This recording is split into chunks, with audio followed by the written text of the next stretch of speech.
মালিক। রবীন্দ্রনাথ ঠাকুর, D.El. রায় এবং কবি নজরুল ইসলামের স্বকণ্ঠে গাওয়া অনেক গান রেকর্ড করেছিল এই কোম্পানি। এছাড়া তিনি ভারত বিখ্যাত কুন্তলিন তেল ও দেলকোষ তেলের আবিষ্কারক ছিলেন। কবি রবীন্দ্রনাথ ঠাকুর তার এই তেলের একটি বিজ্ঞাপন লিখে দিয়েছিলেন, কেশে মাখো কুন্তলিন, রুমালেতে দিলখোশ, পানে খাও তাম্মুলিন, ধন্য হোক এই চেম্বস।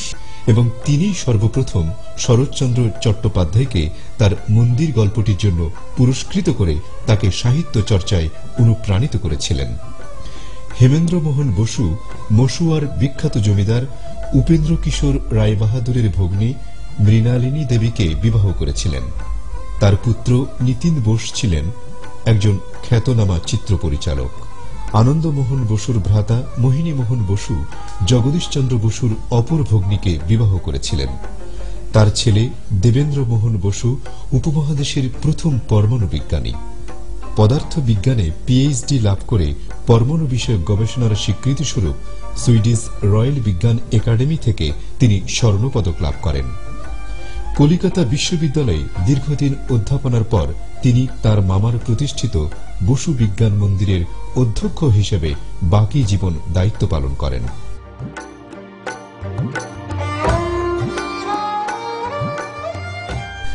ইটনা উপজেলার দুইটি গ্রাম সহিলা নামে পরিচিত, একটি নছি সহিলা এবং অপরটি জোয়ানশাহী সহিলা। এই জোয়ানশাহী সহিলায় জন্মগ্রহণ করেন বাঙালির ইতিহাস আদি পর্বের লেখক ডক্টর নিহার রঞ্জন রায়। অসাধারণ প্রতিভাধারী এই জ্ঞান তাপসের লেখা উল্লেখিত গবেষণা গ্রন্থটিকে তত্ত্ব এবং তথ্যের মানদণ্ডে পণ্ডিত জওহরলাল নেহেরুর ডিসকভারি বইয়ের সাথে তুলনা করা হয়। ইতিহাসের মেধাবী ছাত্র হিসাবে তিনিও রায়চাঁদ প্রেমচাঁদ বৃত্তি লাভ করেছিলেন। অতঃপর হল্যান্ডের লাইনের বিশ্ববিদ্যালয় থেকে ডক্টরেট ডিগ্রি নিয়ে ইমিরেট প্রফেসর হিসেবে বিভিন্ন বিশ্ববিদ্যালয়ে অধ্যাপনা করেন। নেতাজি সুভাষচন্দ্র বসুর অনুরোধে তিনি দি লিবার্টি পত্রিকার সম্পাদনার দায়িত্ব গ্রহণ করেন।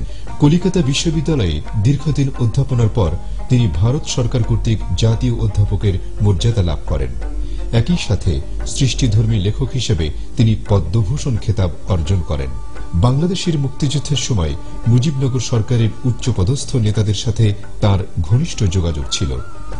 অমল হোমের অপর ভ্রাতা সুধীশ হোম রায়ের কন্যা সুমিতা নাহা ময়মনসিংহের সাংস্কৃতিক অঙ্গনের একটি উজ্জ্বল নাম। তিনি আনন্দমোহন বিশ্ববিদ্যালয় কলেজের একজন স্বনামধন্যা অধ্যাপিকা। তিনি ময়মনসিংহ উদীচী সঙ্গীত বিদ্যালয়ের অধ্যক্ষ, বাংলাদেশ মহিলা পরিষদের কেন্দ্রীয় সদস্য এবং জেলা শাখার সভাপতি এবং সঙ্গীত চর্চার সংগঠন আলোকধারার পরিচালক হিসেবে কাজ করছেন। সুমিতা নাহা ময়মনসিংহের অকাল প্রয়াত সাংস্কৃতিক ব্যক্তিত্ব আলোকময় নাহার সহধর্মিণী।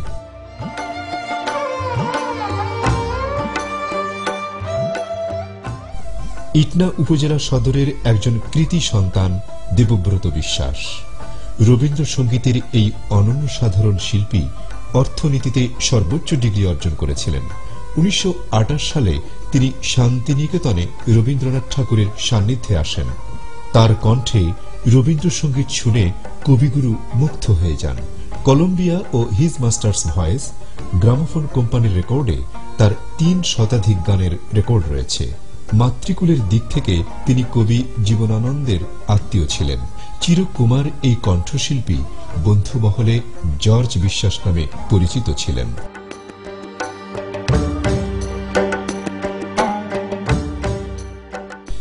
ব্যারিস্টার ভূপেশ চন্দ্র গুপ্ত উপমহাদেশের একজন প্রখ্যাত রাজনীতিবিদ। ইটনা সদরের জমিদার মহেশ চন্দ্র গুপ্তের পুত্র ভূপেশ চন্দ্র গুপ্ত শৈশবে খোকন বাবু নামে পরিচিত ছিলেন। স্বদেশী যুগের অগ্নিপুরুষ হিসেবে তিনি পূর্ববঙ্গে বিপ্লব আন্দোলন জোরদার করে তোলেন। এক পর্যায়ে তার পিতার সঙ্গে মতবিরোধ সৃষ্টি হলে অগ্রজ ভ্রাতাদের ব্যবস্থাপনায় তিনি বিলাত গমন করেন। এক পর্যায়ে সোনারগাঁয়ের ছেলে জ্যোতি বসুর সাথে তার পরিচয় হয়। জ্যোতি বসু তার কাছ থেকে বাম রাজনীতির দীক্ষা গ্রহণ করেন। এই জ্যোতি বসুই পরবর্তীকালে দীর্ঘ 3 যুগ পশ্চিমবঙ্গের মুখ্যমন্ত্রীর দায়িত্ব পালন করেন। বিলাত থেকে ফিরে এসে তিনি তার নিজ বাড়িতে একটি হাই স্কুল প্রতিষ্ঠা করেন। তার পিতার নামে স্কুলটির নামকরণ করা হয় মহেশচন্দ্র শিক্ষানিকেতন। অতঃপর ভূপেশচন্দ্র গুপ্ত সক্রিয় রাজনীতিতে আত্মনিয়োগ করেন। 1952 সন থেকেই কমিউনিস্ট পার্টির নেতা হিসেবে ভারতীয় রাজ্যসভায় একটানা 22 বছর প্রতিনিধিত্ব করেন।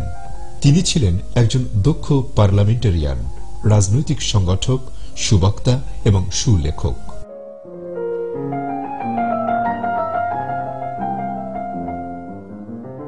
কৈবর্ত রাজা হিসেবে পরিচিত গুরুদয়াল সরকার হাওর এলাকার বহু জলমহলের ইজারাদার ছিলেন। ইটনা উপজেলার বিখ্যাত জলমহল চাইন্দা বিলের মৎস্য থেকে তিনি প্রভূত অর্থের মালিক হন।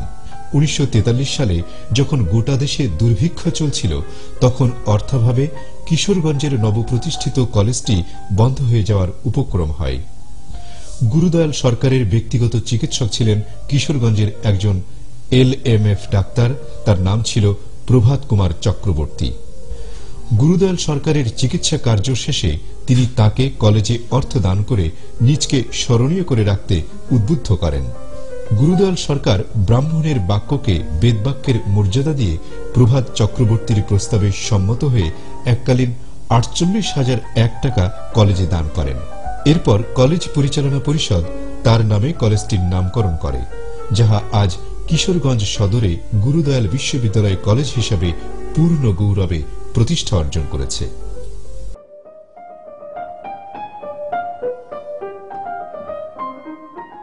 এই বটগাছের নিচে একসময় ছিল সাধুরাজ চন্দ্রবৈরাগীর আশ্রম। পাক শাসন আমলের শেষ দিকে এখানে তার কুমারী কন্যা বসবাস করতেন। মুক্তিযুদ্ধ শুরুর সাথে সাথে অবস্থা বেগতিক বুঝে 80 বর্ষের এই সাধ্বী মহিলা ভারতে চলে যান। অতঃপর এই বটমূল হয়ে ওঠে হাওর অঞ্চলের বৃহত্তম বধ্যভূমি। 9 মাসের যুদ্ধে অজ্ঞাত পরিচয় কত যে মানুষ এখানে নিহত হয়েছে তার কোনো হিসাব নেই। পাকিস্তানি বাহিনীকে বিতাড়িত করার পর জনশূন্য এই স্থানটিতে এসে বিজয়ী মুক্তিযোদ্ধারা দেখতে পায় বিশাল নরকঙ্কালের স্তূপ। এই বটগাছ 71-এর সেই করুণ কাহিনীর নীরব সাক্ষী হয়ে আজও দাঁড়িয়ে আছে। বর্তমানে ওই স্থানটিতে কিছু অবৈধ বসতি স্থাপন করে জায়গাটি দখলের পায়তারা চলছে।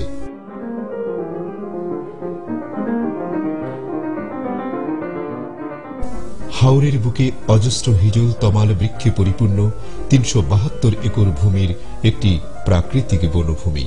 এই বনভূমির ভিতর উঁচু টিলা সদৃশ্য স্থানে একটি আখড়া, এর নাম দিল্লির আখড়া। মিঠামইন উপজেলার পূর্ব সীমান্তে এর অবস্থান। এই আখড়া এবং হিজল বন নিয়ে বহু কিংবদন্তি এলাকায় প্রচলিত রয়েছে। স্থানটির দিল্লি নামকরণের পিছনে মুঘল রাজধানী দিল্লির একটা যোগসূত্র রয়েছে। আখড়ার মহন্ত শ্রী বনবাসী দাসের সাথে আলাপচারিতায় জানা যায়, দিল্লির সম্রাট কর্তৃক লাখেরাজ দেবোত্তর সম্পত্তি প্রাপ্ত হয়ে নারায়ণ গোসাই নামক একজন সাধু এখানে আশ্রম প্রতিষ্ঠা করেন। বাদশাহ জাহাঙ্গীর এই দেশে আইছিলেন, নারায়ণ গোসাই ওনাকে দেখিয়া ওনার গুণে মুগ্ধ হয়ে এই জায়গাটুকু ওনাকে দান করে দিয়ে গেছেন। 372 একর জমি। এই হিজলগড় তখন ছিল না, তখন ছিল জুব জঙ্গল। এই জুব জঙ্গলের মধ্যে উনি আইসা বসবাস করছেন। ওনাকে ফেলাইছে রামকৃষ্ণ গোস্বামী, বিতঙ্গল ওনার গুরুদেব রামকৃষ্ণ গোস্বামী ওনাকে ফেলাইছেন। উনি আসতেন, আইসা দেখেন কোনো কিছু নাই, শুধু জঙ্গল। জঙ্গলে উনি বসে আছেন, উনি থাকেন। ওনাকে হাতে ভাই বাইদা কে জানি জলে ফেলাই দেয়। ওনাকে প্রত্যেক দিনই পাওয়া যায়, প্রত্যেক দিনই বসে থাকে। সন্ধ্যার সময় ফালায়, রাত্রি সকালে উঠে দেখা যায় উনি বসে আছেন। এই অবস্থায় উনি আছেন। একদিন হঠাৎ করে তাদের সঙ্গে কথা হইল, জিজ্ঞাসা হচ্ছে যে সাধু তুমি এদের থেকে চলে যাও। আমি দিতাম, আমি তো এখানে আইসি এখানে বসবাস করার জন্য। যে না, তুমি এখানে বসবাস করতে পারবে না, এটা আমাদের পৈতৃক সম্পত্তি, আমাদের পৈতৃক সম্পত্তি আমরা কাউকে দেবো না। বেশ কথাবার্তা খাটাখাটির ফলে শেষ সিদ্ধান্ত নিয়েছে, তোমরা থাকো আমিও থাকি, সবাই রাজি। কিভাবে থাকবে তোমরা? তোমরা তো লোকের ক্ষতি করতে পারবে না। এই যে স্টিমার ডুবাই দাও, স্টিমার লুট করে দাও, বা নৌকা ডুবাই দাও, মানুষের ক্ষতি করো, এগুলি করতে পারবে না। তোমাদের কোনো লুটপাট করার কোনো প্রয়োজন নাই, খাওয়া ফলার কোনো প্রয়োজন নেই, খাওয়া ফলা আমি জুয়াই দেবো। বেশ খাওয়া ফলা যদি আমরা খাইতে আমার কোনো অসুবিধা নাই। রাজি হইলো তখন আচ্ছা তোমরা থাকবে যে তোমাকে যে ক্ষতি করবে না। কিভাবে বুঝবো আমি যে আপনি যা খন তা মানি, আপনাদের কথা মানি না চলো, আমার কথা যদি মানি না চলো তো চতুর্দিকে ইজল গাছে দাঁড়ায় থাকো তোমরা। রাজি হইলো, কিন্তু তাদের যে সর্দার সে রাজি হইল না। তুমি কি করবে? যে আমি রাজি হব, যদি আমার একটা কথা আছে, আমার একটা আবদার আছে, সেই আবদার যে আপনি রক্ষা করেন। কি আবদার বলো? আমি যে বৃক্ষরূপ ধারণ করব, সেই বৃক্ষের গোড়ায় বসে আপনি সাধন ভজন করবেন। কালের প্রবাহে গাছটি নিশ্চিহ্ন হয়ে গেছে, তবে এখন তার গোড়াটি বাধাই করে রাখা হয়েছে। গড়ের ভিতরে প্রবেশ করলে চারদিক দেখা যাবে শুধু গাছ আর গাছ। হিজল গাছগুলো তাদের পত্রবহুল শাখার মধ্যে যেন এক মহা রহস্য লুকিয়ে রেখেছে। এ যেন সত্যিই নিভৃতচারী সাধু সন্ন্যাসীদের এক বিশাল তপবন। এ কারণেই স্থানটির নাম হয় দিল্লির আখড়া। এই আখড়ার আওতাধীন বিশাল হিজল তমাল বনটির পশ্চিম দিক দিয়ে সুরমা নদী প্রবাহিত হচ্ছে। এর অন্যান্য দিকগুলো ছোট নদী বেষ্টিত। প্রকৃতির এই অপরূপ শোভা এবং মনোরম পরিবেশ সত্যিই বিরল। এখানে আসলে এমনিতেই প্রাণ জুড়িয়ে যায়। সুষ্ঠু যোগাযোগ ব্যবস্থা থাকলে হাওর অঞ্চলের এই স্থানটি একটি উল্লেখযোগ্য অবকাশ কেন্দ্রে পরিণত হতে পারত।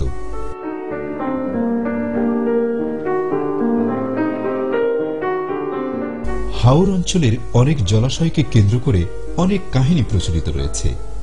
তেমনি একটি জলাশয়ের নাম করণশির কুড়। কুড় হল জলাশয়ের কোন স্বাভাবিক গভীর স্থান।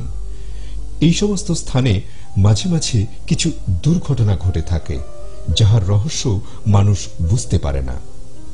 মানুষ যে প্রশ্নের সমাধান জানে না, সেখানেই সৃষ্টি হয় নানা কল্পকাহিনী এবং অতি প্রাকৃতিক গল্প। করণশির কুড়ের রয়েছে ভাঙ্গন প্রবণতা। এটি একটি ছোট মরা নদীর খাল মাত্র, কিন্তু এর সর্বনাশা ভাঙ্গনের ফলে বহু পরিবার বাস্তুহারা হয়েছে। এখনো এর ভাঙ্গন প্রক্রিয়া অব্যাহত আছে। মানুষের বিশ্বাস, এই কুড়ের মধ্যে অদৃশ্য কামলারা মাটি কেটে কেটে লোকজনের সর্বনাশ করে যাচ্ছে।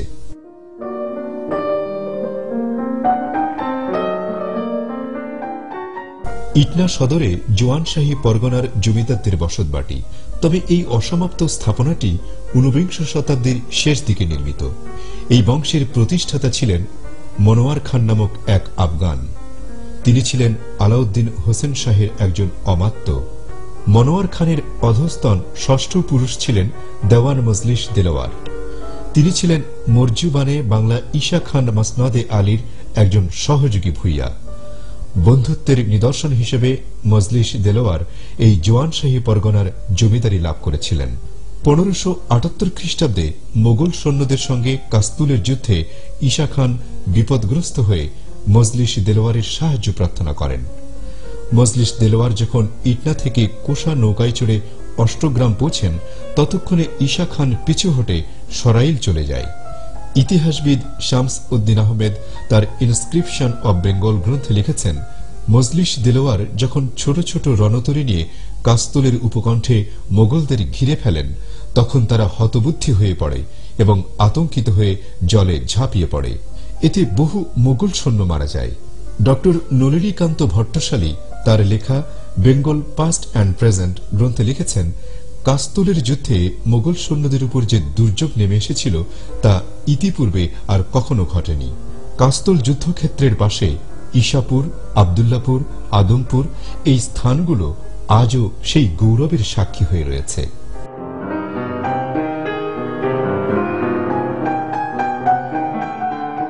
মোগল আধিপত্য বিনষ্ট করার পর মজলিস দেলোয়ার ইটনায় তার প্রশাসনিক কেন্দ্র স্থাপন করেন। এই মসজিদটি তার অবিস্মরণীয় কীর্তি। অনুপম স্থাপত্য শৈলীতে নির্মিত এই মসজিদ